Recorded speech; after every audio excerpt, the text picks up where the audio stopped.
Muito bom dia a todos os nossos telespectadores. Eu sou Moisés Santos e essa é mais uma edição do nosso jornal Café com Notícia. E já, sem mais demora, vamos a uma parte da previsão do tempo para todos vocês. RS terá grandes variações de temperatura e calor à tarde nesta quarta-feira.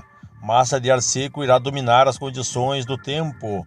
Nesta quarta-feira, no Rio Grande do Sul, ciclone se afastou e com isso o vento perde intensidade e já não interfere na sensação térmica ao ar livre. A expectativa é de um dia ensolarado e de grande amplitude térmica. Ao amanhecer, terá pouco frio com mínimas entre 5 e 8 graus em diversas cidades de maior altitude da metade norte.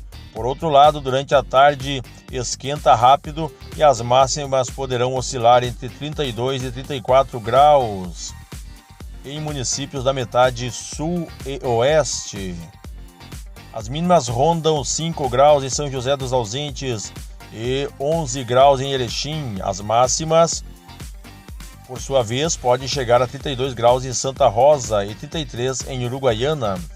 Em Porto Alegre, os termômetros variam entre 15 e 30 graus. É isso aí, pessoal. Teremos aí, então, a temperatura máxima de 35 graus no dia de hoje, né? Dependendo aí da localidade. Vamos, então, chegando com você com o primeiro bloco do Jornal Café com Notícia, a sua informação atualizada. Quero mandar um abraço aí para dois colegas de trabalho aí, o Jorge e o Guilherme, que estão ligados conosco aqui na nossa página de notícias, Repórter Notícias Santa Maria RS, a página que mais cresce, não só aqui na região central do estado, como também em todo o Brasil e também no mundo. Vamos agora então ao primeiro bloco do Jornal Café com Notícia. Eu já volto com vocês dentro de instantes.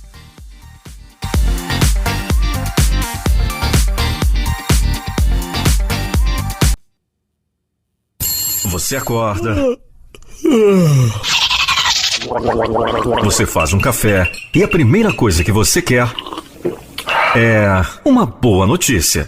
Aquela dada com credibilidade e imparcialidade. Então, tá feito. Café com Notícia, trazendo as primeiras e principais notícias do dia. Café com Notícia. Bom dia, bom dia. Desperte para esse novo dia. Em 5 segundos, Café com Notícia.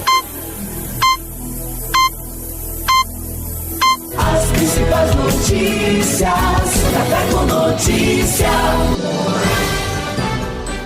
Bom dia, está entrando no ar o Jornal Café com Notícias. Hoje, quarta-feira, 16 de novembro de 2022. O Jornal Café com Notícias chega trazendo as primeiras e principais notícias do dia. Neste primeiro bloco tem a previsão do tempo. Café com Notícia. Previsão do tempo para quarta-feira, 16 de novembro. Centro-Oeste. Goiânia, em Goiás, apresenta nesta quarta-feira tempo nublado com pancadas de chuva e trovoadas isoladas. Os termômetros registram mínima de 21 e máxima de 27 graus. A umidade relativa do ar oscila de 65% a 95%. Cuiabá, em Mato Grosso, fica com sol entre muitas nuvens. A temperatura varia de 26 a 33 graus e a umidade do ar é de 60% a 85%. Norte, Rio Branco, no Acre, tem muitas nuvens com pancadas de chuva isoladas. A temperatura gira em torno de 24 a 33 graus e a umidade do ar vai de 45% a 100%. Porto Velho, em Rondônia, fica com muitas nuvens com pancadas de chuva isoladas. A temperatura oscila entre 24 e 30 graus e a umidade relativa do ar varia de 60% a 95%. Nordeste, João Pessoa, na Paraíba, fica com sol entre muitas nuvens. A temperatura varia de 23 a 30 graus e a umidade do ar oscila entre 50% a 90%. Salvador, na Bahia, tem sol entre poucas nuvens pela manhã, passando a sol com tempo claro à tarde. A temperatura mínima é de 24 e a máxima de 29 graus. A umidade relativa do ar vai de 55% a 95%. Sul, Porto Alegre, capital gaúcha, fica com sol entre muitas nuvens. A temperatura varia entre 17 e 27 graus e a umidade do ar gira em torno de 30% a 90%. Guamiranga, no Paraná, festeja aniversário com sol entre poucas nuvens. A temperatura oscila entre 12 e 28 graus e a umidade relativa do ar é de 30% a 90%. Sudeste, Vitória, no Espírito Santo, fica com tempo nublado com pancadas de chuva e trovoadas isoladas. A temperatura mínima é de 24 e máxima de 28 graus. A umidade do ar vai de 60% a 90%. Águas de Lindóia, em São Paulo, faz aniversário com muitas nuvens com pancadas de chuva isoladas. A temperatura varia de 15 a 28 graus e a umidade relativa do ar fica entre 40% a 90%. Café com Notícia. Preservação da floresta, sistemas agropecuários integrados, projetos de energia renovável. Iniciativas que podem gerar o chamado crédito de carbono. O objetivo desse mercado é incentivar práticas sustentáveis e reduzir as emissões de gases que causam o efeito estufa. O ministro do Meio Ambiente, Joaquim Leite, ressalta que um dos desafios é monetizar o valor dessas ações nos diferentes biomas brasileiros. O nosso desafio agora é como monetizar esse ativo, contabilizar, trazer valor monetário a isso. E aí sim, a gente vai ter uma estratégia para você preservar a floresta em todos os biomas brasileiros. Claro que carbono na vegetação nativa, na floresta amazônica é bastante importante, mas nós temos aí biomas como a Caatinga, que não tem uma quantidade expressiva de carbono, mas tem uma biodiversidade e características daquele bioma que devem ser valorizados. O presidente do Banco Nacional de Desenvolvimento Econômico e Social, Gustavo Montezano, apresentou as iniciativas do BNDES no mercado do carbono. Segundo ele, o banco já realizou esse ano 2 chamadas públicas para aquisição de créditos de carbono, que passam dos 100 milhões de reais. E disse que a instituição também tem metas para o futuro. A gente se colocou um desafio que a partir do último trimestre do ano que vem, a gente almeja que 100%, a totalidade dos empréstimos e projetos feitos pelo BNDES vão ter a contabilidade de carbono embutida. Então, se eu financiar um caminhão, se eu financiar uma ponte, se eu financiar uma linha de saneamento, eu vou ter que ter, de forma gerencial, não pública, e para a gente aprender a fazer isso, a contabilidade de carbono. E se a questão é reduzir as emissões de carbono no ambiente, a agropecuária tem um papel central. O Banco do Brasil, que tem forte atuação no campo, também aposta nesse mercado, como explica o presidente do banco, Fausto Ribeiro. Temos um espaço muito grande, somente agora ainda no mercado voluntário, para que a gente possa emitir crédito de carbono, né, para esses nossos clientes e prestar todo o assessoramento técnico para que eles possam buscar algum meio de monetizar essas áreas. Também no evento, a Fundação Banco do Brasil firmou parceria com o BNDES para participação no Floresta Viva, iniciativa conjunta de reflorestamento de espécies nativas no Brasil.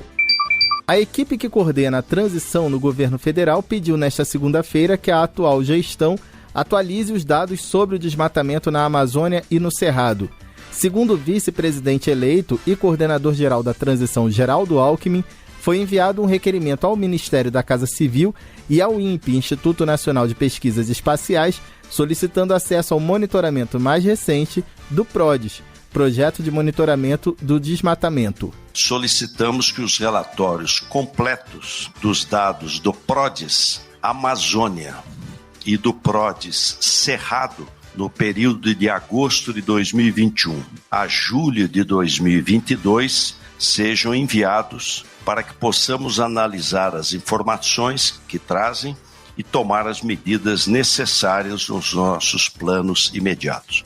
O relatório traz, na realidade, a questão do desmatamento nos vários biomas brasileiros. O ex-ministro da Educação e coordenador dos grupos de trabalho da transição, Aloysio Mercadante, informou que a equipe do novo governo pretende intensificar a fiscalização dos crimes ambientais e acrescentou que a equipe de transição já procurou a Alemanha e a Noruega, que são os principais doadores do Fundo Amazônia. O Fundo Amazônia tem cerca de 3 bilhões de reais hoje impedidos de serem liberados pela falta de compromisso do governo brasileiro no combate ao desmatamento. Nós já tivemos conversas com o governo da Alemanha e da Noruega que vão autorizar no dia seguinte à posse a liberação dos recursos. E o Fundo Amazônia não está dentro do teto orçamentário. Ele tem, portanto, liberdade e eles vão ampliar as possibilidades de utilização desses recursos. E na PEC da transição também há recursos específicos para a recomposição orçamentária do Ministério do Meio Ambiente, especialmente dos órgãos de controle. Também nesta segunda foram confirmados mais 61 integrantes dos grupos técnicos da infraestrutura, cidades, direitos humanos, educação, esporte, juventude e cultura. O Ministério da Agricultura, Pecuária e Abastecimento comunicou nesta segunda-feira, dia 14, a abertura do mercado do México para a carne suína brasileira. A carne suína do Brasil é reconhecida internacionalmente pela alta qualidade, inocuidade e competitividade. Com a abertura do mercado mexicano, o Brasil chegou a 48 novos mercados abertos para os produtos agropecuários em 2022. Desde 2019, o número de mercados abertos chegou a 234. O Ministério Público Federal ingressou com ação de improbidade administrativa com pedido de liminar contra o diretor-geral da Polícia Rodoviária Federal, Silvinei Vasques, pelo uso indevido do cargo com desvio de finalidade, de símbolos e de imagem da instituição policial. O objetivo seria favorecer o atual presidente Jair Bolsonaro, que concorreu à reeleição. O MPF pede o imediato afastamento do diretor de suas funções por 90 dias e a condenação pela prática dolosa de improbidade administrativa. Segundo o MPF, desde o começo das eleições, o diretor-geral da PRF fez postagens em redes sociais com mensagens de cunho eleitoral. No dia 29 de outubro de 2022, véspera da realização do segundo turno das eleições, ele publicou mensagem em sua conta pessoal no Instagram pedindo explicitamente voto para Bolsonaro, com repercussão nas redes sociais e na imprensa. Café com Notícia. As principais notícias do dia a dia. Nós vamos para um rápido intervalo e daqui a pouquinho tem mais Café com Notícias para você. Café com Notícia. As principais notícias do dia a dia. E o nosso Café com Notícias está de volta aqui na sua rádio. O navio à deriva que colidiu com a ponte Rio-Niterói na noite de segunda-feira já havia despertado a atenção da Justiça Federal no Rio de Janeiro. O acidente, que causou um caos no trânsito em parte das duas cidades, trouxe à cena uma ordem judicial de setembro do ano passado que determinava a retirada da embarcação da Baía de Guanabara. A ordem, assinada pelo juiz federal Wilney Magno de Azevedo Silva, da 16ª Vara da Seção Judiciária do Estado do Rio de Janeiro, foi fruto de um processo movido quase 2 anos antes pela Companhia Docas, contra a empresa Navegação Mansur, responsável pela embarcação. Na época, já havia receio de que o navio pudesse se soltar e ficar à deriva. Tanto a Companhia Docas como a Capitania dos Portos, vinculada à Marinha, apontaram no processo a existência de riscos à navegação, ao meio ambiente e à vida humana.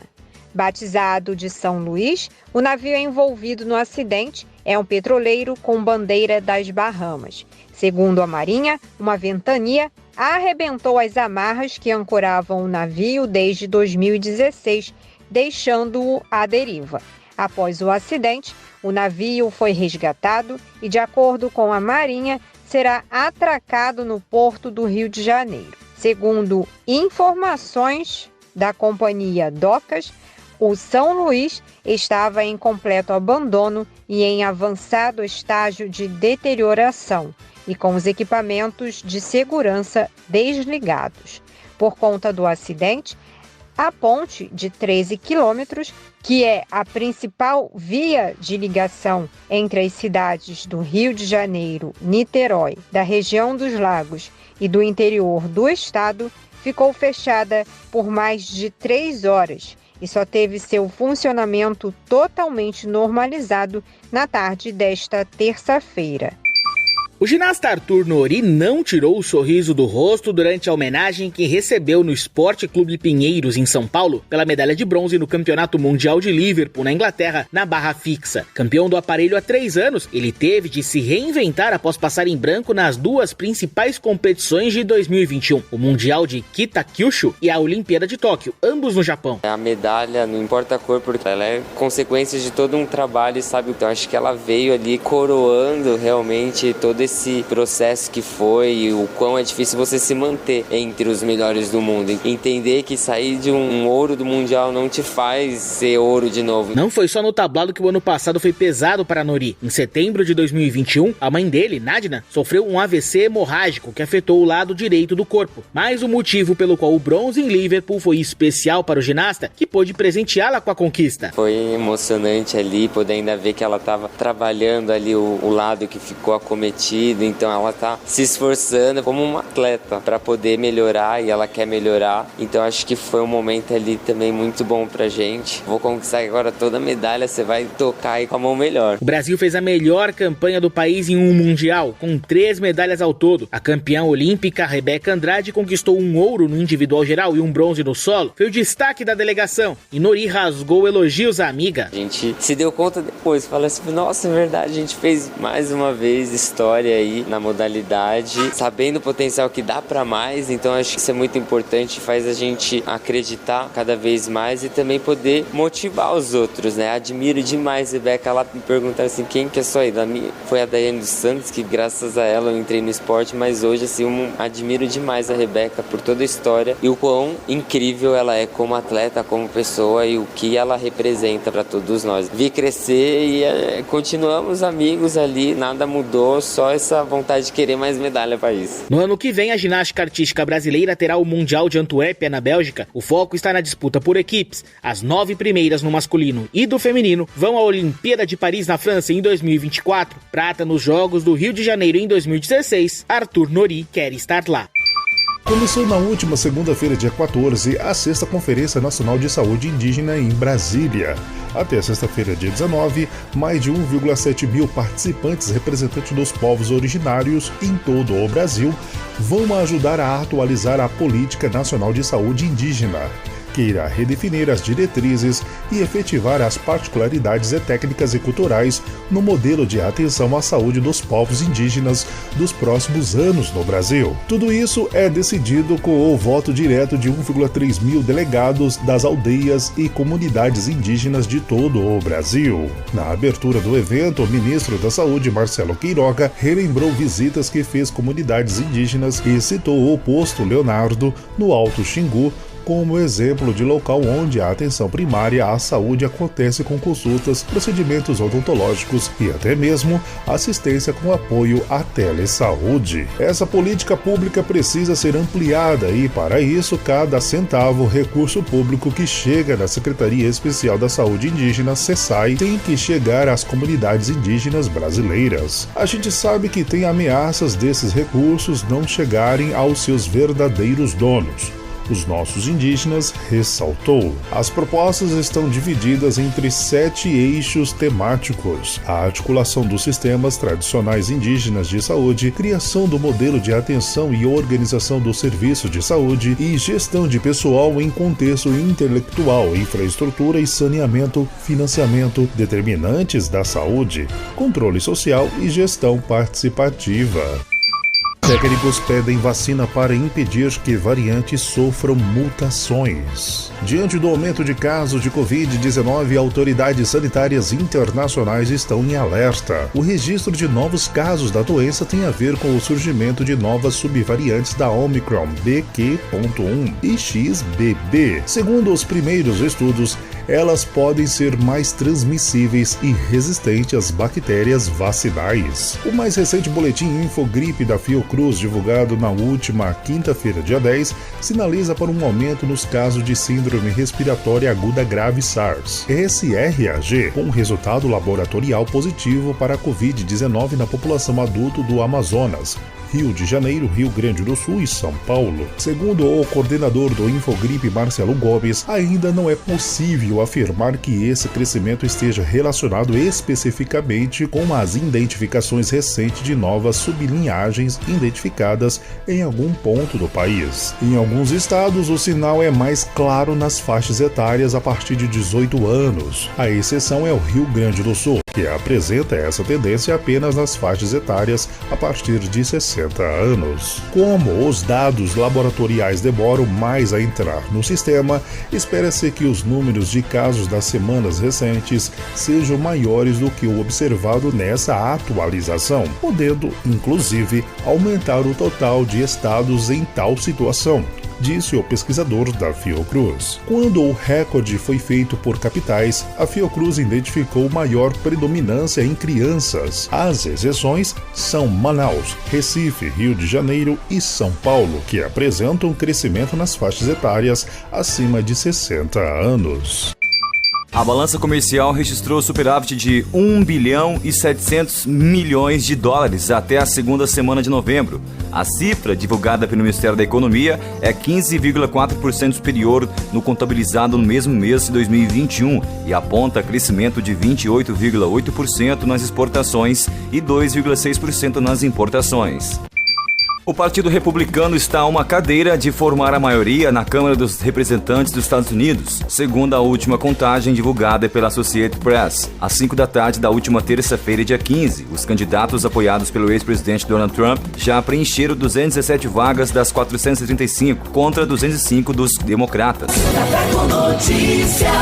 Muito bem, Café com Notícias encerra a sua edição desta quarta-feira, 16 de novembro de 2022. Obrigado pelo teu carinho, pela tua audiência e voltaremos amanhã, quinta-feira. Forte abraço e até lá!